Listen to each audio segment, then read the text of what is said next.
ई learner में आप सभी का स्वागत है। आज हम बात कर रहे हैं क्लास 12 केमिस्ट्री वैद्युत रसायन।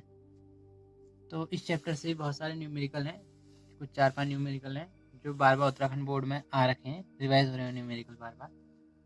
तो पहला न्यूमेरिकल है, उसमें एन दे रखी है, NaCl, ये 3 चीज़ें दे रखी हैं। इनके लिए कुछ वैल्यूज दे रखी हैं। पहली वैल्यू ये दी है, दूसरी ये दी है, तीसरी ये दी है। तो इसके लिए वैल्यू निकालनी है। तीनों के लिए वैल्यू दे रखी है, इसके लिए वैल्यू निकालनी है। तो ये क्वेश्चन आ रखा है 2014 में, 2014 और 16 में आ रखा है। तो इसे सॉल्व करते हैं। पहले हमें दे रखा है NaCl दिया है ना, NaCl के लिए दे रखी है और HCl के लिए। तो पहले हम लिख लेते हैं नोट M NaCl, ठीक हो गया। दूसरे में हम लिखते हैं, क्या है दूसरे में, HCl। तीसरे में हमारे पास है NaAC। तो इसे हम तोड़ कैसे सकते हैं, लैम्डा नॉट Na लिख सकते हैं प्लस लैम्डा नॉट Cl। ये नेगेटिव होगा, ये पॉजिटिव होगा। इसी प्रकार से लैम्डा H हो गया, यहाँ पर ये पॉजिटिव हो गया, प्लस इसे कैसे जोड़ेंगे, Cl नेगेटिव। इसी प्रकार से ये कैसे टूटेगा, सेम टूटेगा ये भी, Na positive plus lambda AC positive. तो ये 3 बने हमारे पास। तो हम इन्हें 3 इक्वेशन मान लेते हैं। इसे पहली समीकरण मान लेते हैं, इसे दूसरी मान लेते हैं, इसे तीसरी मान लेते हैं। तो जब हमारे पास तीनों एक समीकरण मिली, इन समीकरणों में हम समीकरण 2 और समीकरण 3 को अगर जोड़ देते हैं तो क्या मिलेगा, ये दोनों जोड़ेंगे और ये दोनों, और इसी में समीकरण 1 को घटा देते हैं। तो यहाँ पर लिख लेते हैं इक्वेशन कौन कौन सी, 2 और 3 को जोड़ा हमने और माइनस कर दिया 1 से। तो क्या मिलेगा हमें यहाँ पर को, हमें यहाँ पर मिलेगा M NaAC हो गया, पहले इस साइड वाले एक side AC plus M HCl आ गया दूसरे नंबर में, माइनस क्या आ जाएगा, पहला वाला क्या है, NaCl है। तो इक्वल करके सामने क्या आ गया हमारे पास, सामने हमें मिल जाएगा lambda naught H positive plus lambda naught AC negative. तो यहाँ पर से हमें क्या मिल गया, इस तरह से मिल गया ना, क्योंकि ये और ये बचा, ये दोनों तो कट जाएंगे, अभी माइनस है यहाँ पर तो कट गए, तो ये बचा।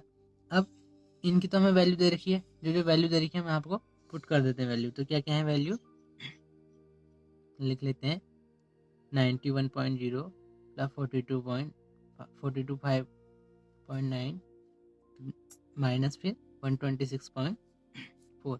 तो इधर क्या बन गया हमारे पास, इसे हम ये बोल सकते हैं, ये बोल सकते हैं, दोनों ऐड हो गए। तो इसके बाद इनको ऐड कर देंगे। अगर इनको ऐड करेंगे तो कितना आएगा हमारे पास, 390.5 आएगा।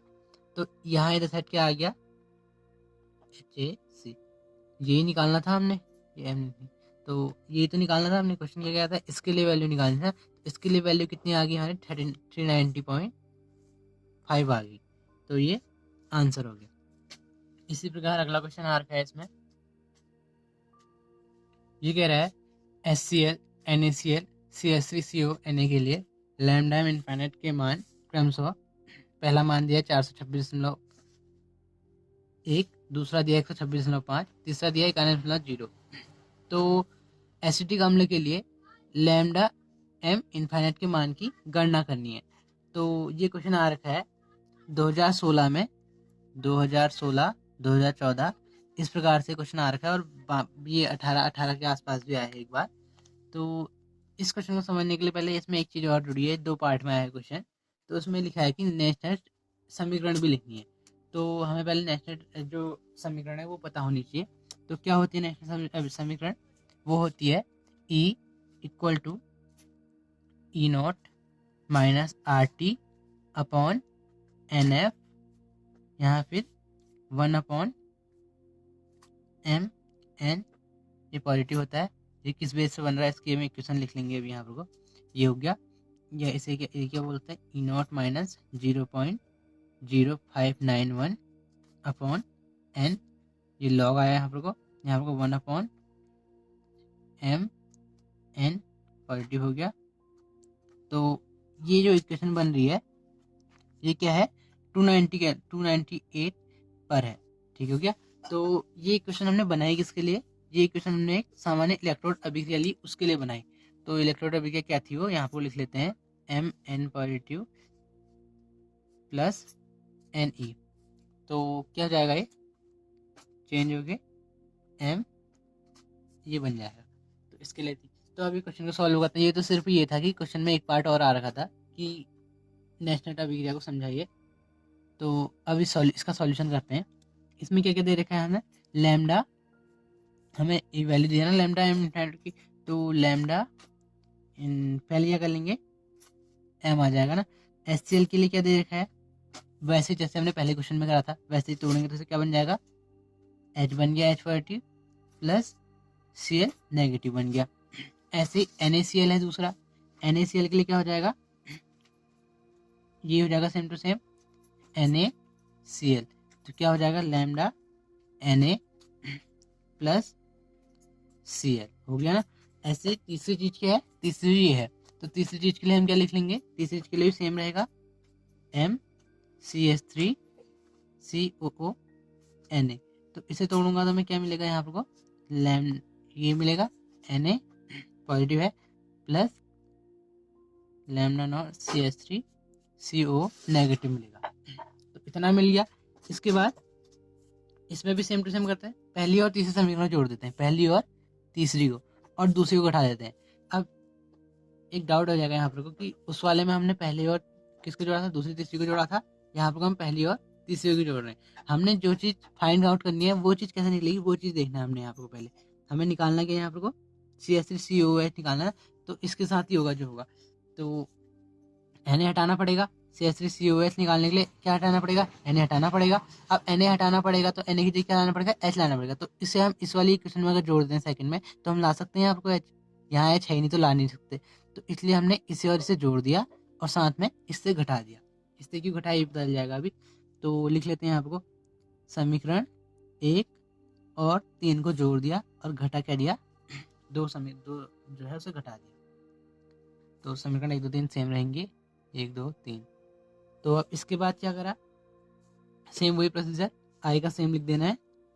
क्या लिखना है, lambda MCH3COONA plus lambda naught MSCl minus lambda naught Cl HCl था, HCl के बाद क्या था, NaCl, माइनस क्या करना था, NaCl करना था, ये NaCl हो गया यहाँ पर को। तो बराबर में हमें क्या मिल जाएगा, बराबर में हमें मिल जाएगा lambda naught H positive plus क्या मिलेगा, लैम्डा नॉट CH3COO नेगेटिव मिलेगा, ये NaCl है। तो इसके बाद क्या करना है हमें यहाँ पर से, इसके बाद अब इसके बाद हमें यहाँ पर को वैल्यू दी है, इनकी वैल्यू तो हमें पता ही है। तो इसकी वैल्यू क्या दी है, 91.0 दी है प्लस 426.1 दी है माइनस 126.5 दे रखी है। तो ये यहाँ तो बन गया ना, ये तो वही बन गया जो हमने फाइंड आउट करना था। ये क्या बना, ये बना CH3COOH बना। तो यहाँ पर से वैल्यू क्या मिल गई हमें, वैल्यू हमें मिली लैम्डा नॉट M CH3COOH की, ये है 390.6। किस में दी थी हमें, इसी में निकालना पड़ेगा, यूनिट लिखना मत भूलना ना मार्क्स कट जाएंगे, मोल इनवर्स। अभी तो हम सिर्फ इनके कुछ ऐसे क्वेश्चन कर रहे हैं जो एग्जाम में आ रखे हैं, 2 या 2 से ज़्यादा बार आ रखे हैं, उन्हें हम सॉल्व कर रहे हैं। इसके बाद जब ये 4 चैप्टर रहेंगे केमिस्ट्री के, उसके बाद फिजिक्स, उसके बाद इसी टाइप से आगे को फिर पेपर सॉल्व करेंगे, जो पुराने पेपर हैं उन सारे पेपरों को सॉल्व करेंगे। तो इसी में अगला क्वेश्चन आ रखा है, तो इसमें अगला क्वेश्चन आ रखा है, सेल के लिए 25 डिग्री सेल्सियस पर वैद्युत वाहक बल EMF की गणना, वैद्युत वाहक बल होता है EMF, इसकी गणना कीजिए। अब इसमें एक चीज नोट कर लेना है आपको, जितने बार भी इस टाइप के क्वेश्चन आए नेचर समीकरण हमेशा आ रही है। ये क्वेश्चन मेरे को 2-3 बार मिल गया है, ये क्वेश्चन 2016, 15 और 17 में आ रखा है। तो ये क्वेश्चन जितने बार भी आ रखा है तो इसमें भी नेचर समीकरण पूछ रखी है, खाली समीकरण लिखने को, साथ में उसके साथ एक क्वेश्चन ये आता है। तो इस क्वेश्चन को देखते हैं, इसमें क्या दे रखा है, इतने बार EMF की गणना करनी है, हमें इक्वेशन दे रखी है। तो यहाँ पर हम पहले क्या करेंगे, एक सामान्य अभिक्रिया लिखेंगे, एक सामान्य अभिक्रिया। तो यहाँ पर एक सामान्य अभिक्रिया लिख लेते हैं, इक्वेशन लिखते हैं जैसे वही लिख लेना जो पीछे लिखी थी, एम एन, यहाँ पर क्या गया, ये किस कंडीशन में किस पोजिशन है करके ये हो गया, यहाँ पर क्या हो गया, एम, ये हो गया सॉलिड। इसके लिए देखते हैं। तो पहले तो हमें पता है नेशनल अभिक्रिया क्या है, इससे नेशनल इक्वेशन निकल जाएगी, हम कर सकते हैं, हमने पिछले क्वेश्चन में कर लिया था। तो अब इसके हम सीधे देखते हैं, सेल जो दूसरा क्वेश्चन दे रहा है ना, इसका पहला क्वेश्चन क्या था, नेशनल समीकरण था, वो हम लिख सकते हैं इससे। अब दूसरा चीज जो ये दे रखा है इसके बारे में बात करते हैं। ये क्या कह रहा है, इसकी गणना करनी है ना, गणना करने के लिए हमें क्या पता होना चाहिए, एनोड पर जो अभिक्रिया हो रही है और कैथोड पर जो अभिक्रिया हो रही है वो पता होना चाहिए। तो एनोड पर क्या अभिक्रिया हो रही है, एनोड पर जो अभिक्रिया हो रही है उसे हम यहाँ को लिख देंगे। एनोड पे अभिक्रिया हो रही है वो हो रही है Zn, ये वाली Zn, यहाँ क्या बन जाएगा Zn 2 पॉजिटिव, ये हम सब इक्वेशन को देख के लिख रहे हैं 2 इलेक्ट्रॉन। ये क्या हुआ, ऑक्सीकरण हो रहा है यहाँ पर, क्या हो रहा, ऑक्सीकरण। तो ऐसे ही कैथोड पर कौन सी अभिक्रिया हो रही है, यहाँ को लिख लेते हैं कैथोड।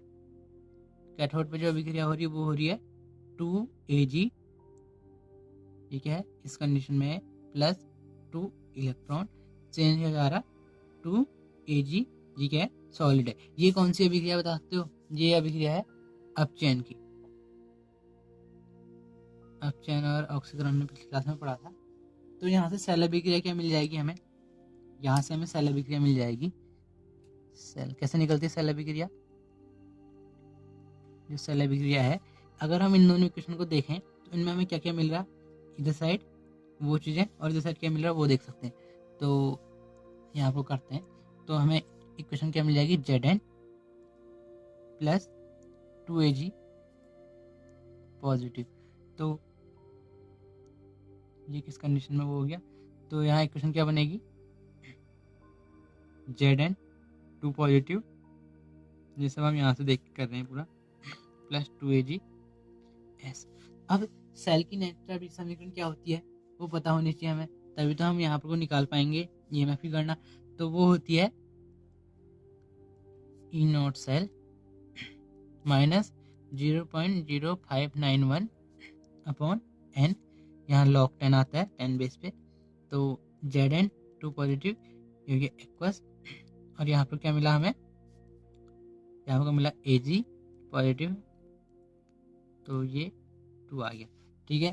तो इसमें ई नॉट सेल की वैल्यू हमें दे रखी होगी, ई नॉट सेल की वैल्यू हमें क्या दे रखी है, यहाँ देखेंगे तो ई नॉट सेल की वैल्यू ये दे रखी है, वो है 1.56। तो 1.56 लिख लिया, माइनस क्या है, सेम है 0.0591 अपॉन एन कितना है 2 हो गया, और लॉग 10 आया, लॉग 10, यहाँ Zn 2 पॉजिटिव है ना, तो Zn 2 पॉजिटिव जो है ये मतलब कि क्या है 0. ये देखा है 0.01, बट्टे में क्या है Ag है ना, Ag ये हो गया, तो Ag की वैल्यू क्या है 1.0। यहाँ आपको एक चीज़ याद रखनी है, स्क्वायर भी दिया है तो स्क्वायर भी हो गया। अब 1.56 माइनस 0.0591 अपॉन 2 ऐसे ही रहा, लॉग 10 यही रहा, तो इसे सॉल्व कर देना है। इसे जब हम सॉल्व कर देंगे तो क्या आ जाएगा, 10 की पावर -2 आ जाएगा, सॉल्व कर देंगे तो। इसके बाद ये रहा 1.56 और ये रहा 1.56 प्लस 2 इंटू 0.0591, अभी लॉग हटा दिया अपॉन 2, तो इसे सॉल्व कर देते तो कितना आ गया, ये आ जाएगा अप्रॉक्स 1.619 के अप्रॉक्स आ जाएगा। तो ऐसे कर सकते हैं इसे, लेकिन इसमें नेचुरल समीकरण है वो हमेशा यूज हो रही है, उसे याद करना जरूरी है। इसके अगला क्वेश्चन आ रहा है, इसमें अगला क्वेश्चन क्या रहा है, एक सेल जिसमें अभिक्रिया होती है, ठीक है, इसमें अभिक्रिया दे रखी है, ये इस कितने में हो रही है, इसका 298 ताप पर ई नॉट सेल दे रखी है वैल्यू भी। सेल अभिक्रिया की मानक गिब्स ऊर्जा एवं साम्य स्थिरांक क्या होगा।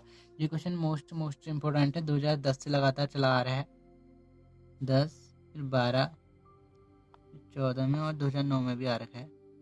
तो इसके साथ एक इम्पोर्टेंट चीज़ और है, इसके साथ भी जो नेशनल समीकरण है वो इसके साथ भी ऐड हो रखी है, मतलब कि क्वेश्चन कोई भी हो उसके साथ वो चीज़ पक्का आ रही है, तो उस चीज़ को हमने देखना है। अभी 2013 में भी नेशनल समीकरण आ रखी है, तो इस क्वेश्चन को देखते हैं। बाकी क्वेश्चन तो सेम आएंगे, इसी टाइप के क्वेश्चन जैसे हमने क्वेश्चन करे, क्वेश्चन सेम आ रहे हैं, उनके साथ नेचर समीकरण थोड़ा ये चेंज हो जा रहे हैं। तो इसमें क्या दे रखा है, ये दे साम्य, तो हमने निकालना क्या है, गिब्स ऊर्जा और साम्य स्थिरांक। तो कैसे निकलेगी, पहले एक क्वेश्चन लिख लेते हैं। आपको समीकरण है क्या हमारे पास, समीकरण है आपको 2Fe3 प्लस 2 इलेक्ट्रॉन, तो यहाँ क्या बन जा रहा है 2Fe, ये बन जा रहा। तो ऐसा लिख सकते हैं हम I2 प्लस 2। तो इसके बाद अब जो दी गई सेल अभिक्रिया है ना, जो अभिक्रिया दी है, इसके लिए n का मान क्या है, 2 है। अब n का मान 2 है, तो जो मानक गिब्स ऊर्जा होती है, गिब्स ऊर्जा क्या होती है, इसे ऐसे दिखाते हैं G0, तो ये क्या होती है -NF सेल। तो यहाँ पर से इसकी वैल्यू रख देते हैं। n की वैल्यू क्या है, -2 रखा पहले, इंटू क्या आ गया 96500, वैल्यू तो पता ही होगी f की, इंटू E0 की वैल्यू क्या दे रखी है हमें, E0 की वैल्यू ये दे रखी है, तो ये क्या है 0.236, ये हो गया। तो ये किस में आएगी, इस जूल में आएगी इसे। तो इसे सॉल्व कर लेते हैं। इसे सॉल्व करके आएगा 45.55 किलो जूल मोल इनवर्स आ गया। अब इसके बाद यहाँ पर देखते हैं, del RG0 equal to -2.303 RT log KC। तो जहाँ पर को R क्या है, यहाँ पर आएगा R गैसीय स्थिरांक होता है ना, ये तो हमें पता होगा। R क्या है, गैसीय स्थिरांक है। R की वैल्यू क्या होती है, R की वैल्यू होती है 8.314 इंटू 10 की पावर -3, किसमें आती है, किलो जूल मोल इनवर्स में आती है। तो ये वैल्यू याद करनी होगी, हर जगह क्वेश्चन में नहीं दी रहती है, इस क्वेश्चन में नहीं दे रखी है, तो जहाँ आपको नहीं दी होगी आपको हमें पता होनी चाहिए वैल्यू। और टी क्या होता है, तो बताया हमें, टी होता है परम ताप होता है। यहाँ पर टी कितना दे रखा है, 298 दे रखा है, ये ठीक है। तो और केसी क्या है, यहाँ पर को केसी है साम्य स्थिरांक, तो साम्य स्थिरांक हमें निकालना है। तो यहाँ पर से क्या हो जाएगा, लॉग केसी बराबर -GR G0 अपॉन 2.303 RT। तो यहाँ पर से क्या मिल जाएगा हमें, यहाँ पर से मिल जाएगा, वैल्यू पुट कर देते हैं 45.55 किलो जूल मोल इनवर्स। ये यूनिट ना लिखने के लिए मार्क्स काटते हैं। 2.303 इंटू 8.314 इंटू 10 की power -3 kilo joule inverse mole into 298 kelvin. तो यहाँ पर से क्या मिल गया मुझे, इसकी वैल्यू, इसे सॉल्व कर लेंगे तो ये आ जाएगी 7.983 अप्रॉक्स आ जाएगी, मैंने सॉल्व कर रखा है।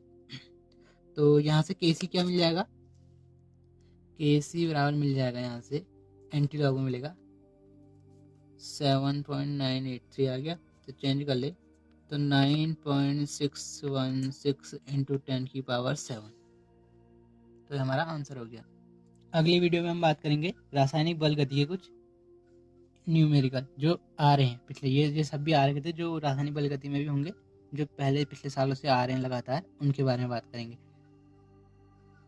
फिजिक्स के न्यूमेरिकल और ओल्ड जो पेपर है उन्हें, उनके सॉल्यूशन के लिए भी वो सॉल्यूशन भी कराया जाएगा। उसके लिए चैनल को लाइक और सब्सक्राइब करें।